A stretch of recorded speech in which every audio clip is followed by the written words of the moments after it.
රජතුමනි, ඔබට මහසෑය කළ හැකි සීමාව මෙයයි. ඔබේ කටයුතු ආරම්භ කරන්න.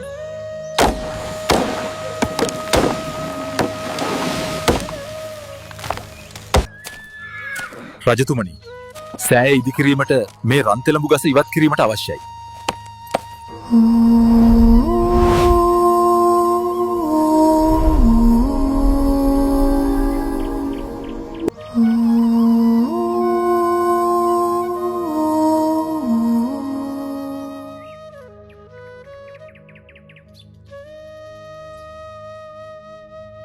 මහරජ, මේ ගස කැපීමට මා විරුද්ධය. මේ මගේ වාසි භවනයි.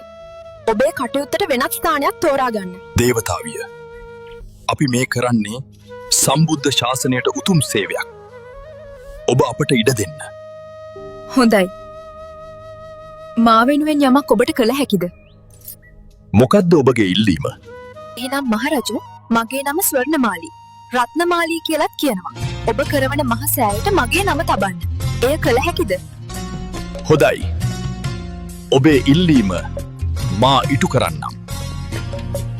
ඔබේ නමින් සෑය බඳින් විමානයෙන් බසිනු මැනවි ස්වර්ණමාලියේ රූපර ස්වර්ණමාලියේ